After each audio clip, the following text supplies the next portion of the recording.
Pensando na cena adulterada, na premeditação, no corte da linha telefônica, somando tudo isso, nós chegamos à conclusão de que tinha sido um crime passional. E 90% deles são cometidos por membros da família. Todos os entrevistados, quando suspeitavam de alguém, era do Robert. Naturalmente, Robert Colgrove e sua esposa Heather estavam em conflito com as 3 vítimas.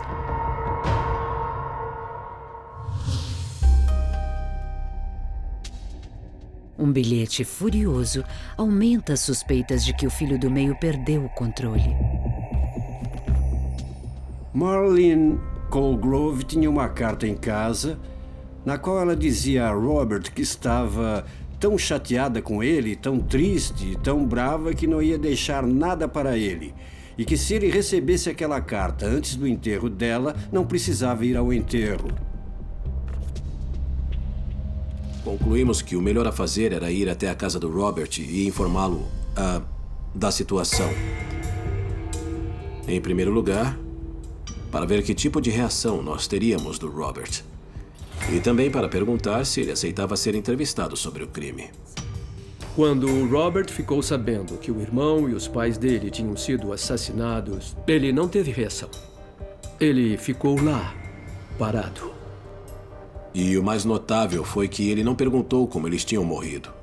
Ele só disse, tá bom. Quanto à sua querida e doce esposa, ela alega que o Robert passou a noite toda em casa com ela. O álibi deles para a noite do assassinato foi que eles estavam em casa dormindo junto com os filhos. Não é exatamente um álibi sólido e confirmável.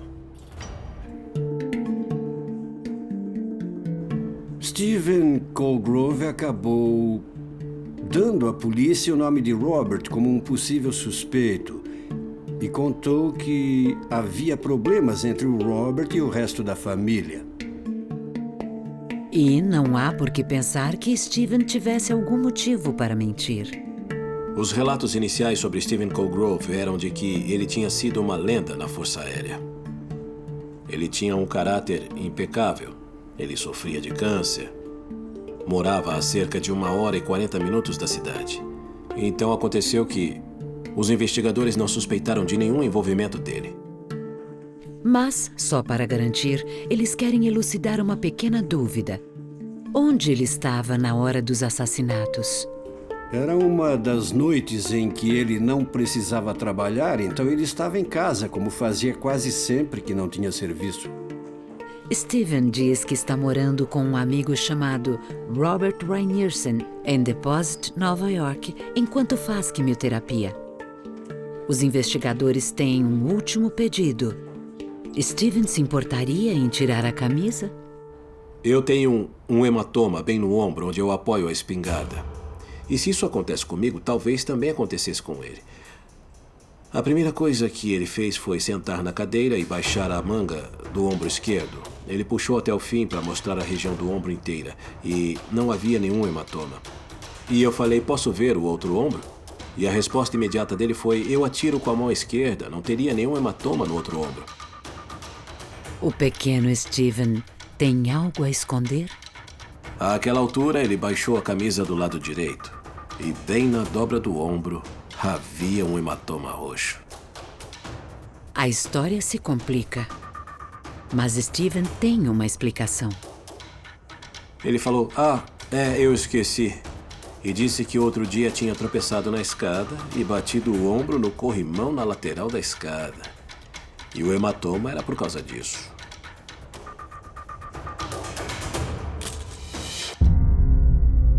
Eu perguntei ao Robert, você já atirou com o Stephen? E ele disse sim. Ele atira com a mão direita ou a mão esquerda? Ele sempre atirou com a mão direita, nunca com a mão esquerda.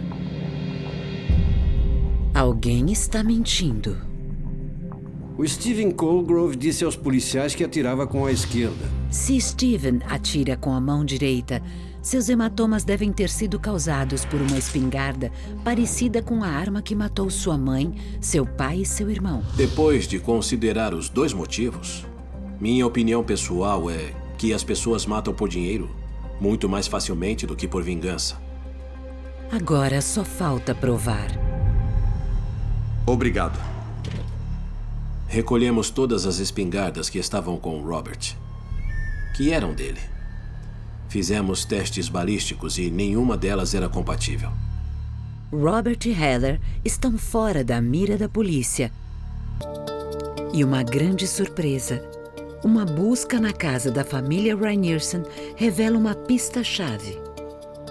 O Robert Rynearson tinha comprado uma espingarda Mossberg para caçar perus e guardava no carro.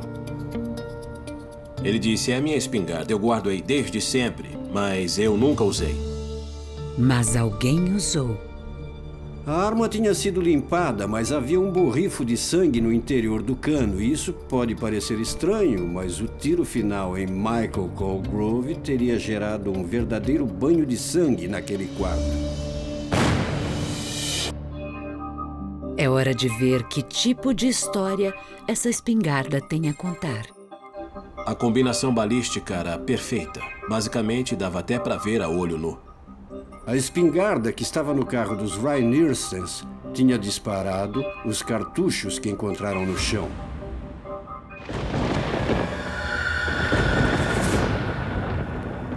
O que aconteceu naquela noite na casa dos Colgroves não foi um crime passional e intempestivo. Ele foi frio e premeditado. Quando Marlene tirou o filho do meio, Robert, do testamento, Michael e Steven tornaram-se os únicos beneficiários. Àquela altura, a única coisa entre o Steven e a fortuna dos pais era a vida dos pais e a do Michael.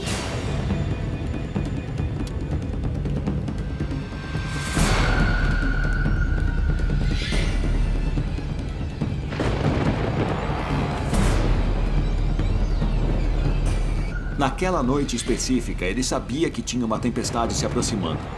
Ele pegou a espingarda e partiu para Laceyville na calada da noite, no meio de uma tempestade, e entrou na casa.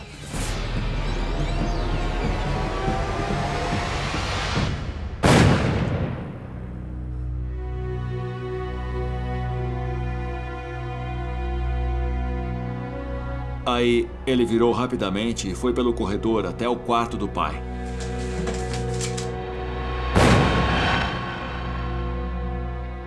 Depois, ele desceu pro da Marlene. Mas eu duvido que tenha dito alguma coisa.